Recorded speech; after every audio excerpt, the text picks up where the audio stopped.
Right. So എങ്ങനെ ഈ ഒരു മൂവിയിൽ ശരിക്കും പറഞ്ഞാൽ സോ ഞാൻ ഔട്ട്ലൈനാണ് പറഞ്ഞത്, മൂവിയുടെ കാര്യം കൂടുതൽ പറയാനും നമുക്ക് പറ്റില്ലല്ലോ. സ്പോയിലർ. ഓക്കെ.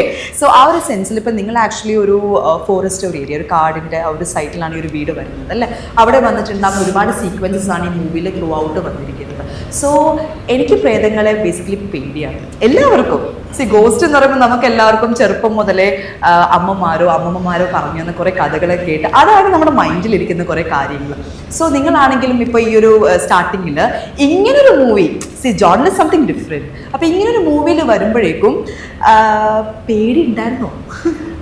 പേടി അങ്ങനെ അഞ്ജനെ ബാക്കിയുള്ളവർക്ക് പേടിയുണ്ടായിരുന്നു. കാര്യം അഞ്ജനയാണല്ലോ എല്ലാ ഫ്രണ്ട്സിനെയും വിളിച്ചു കൊണ്ടുപോയത് അങ്ങോട്ട്. അപ്പൊ അഞ്ജനെ വിശ്വസിച്ചെന്നവർ നിങ്ങളുടെയൊക്കെ അവസ്ഥ എന്താണ്? എന്ത് പറയണു? അത് ചില ഷോട്ടിലൊക്കെ ലൈറ്റിന്റെ ഫ്രണ്ടിൽ വന്ന് നിൽക്കുമ്പോൾ ഞാൻ ഇങ്ങോട്ട് നോക്കുമ്പോൾ അങ്ങനെ എന്തെങ്കിലും ഒരു സീക്വൻസ് പറയൂ ഇൻട്രസ്റ്റിംഗ് ആയിട്ടുള്ളത്. അങ്ങനത്തെ ഒരാൾ വന്നിട്ടില്ല, സാന എന്ന് പറഞ്ഞിട്ട്. ഓക്കെ. പുള്ളിക്ക് ഭയങ്കര കോമഡി ആയിരുന്നു. സെറ്റിലൊക്കെ അവള് സംസാരം ഭയങ്കര രസമാണ്. അപ്പൊ ഞാൻ ഇവനും കൂടിയിട്ട് ചുമ്മാ എല്ലാരും കുറച്ച് കമ്പനി ആണല്ലോ, അപ്പൊ പറഞ്ഞു ആ ഒരു വീടിന്റെ മുകളിൽ കോർണർ ഏരിയ ഉണ്ട്, അവിടെ എന്തോ നോക്കുന്നുണ്ട് എന്നൊക്കെ പറഞ്ഞു.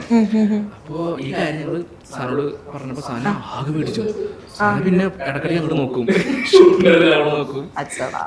അത് കഴിഞ്ഞിട്ട് ഞങ്ങൾ ശരിക്കും മേടിച്ചു, ഇനി ശരിക്കും അവിടെ ഉണ്ടാവുമോ?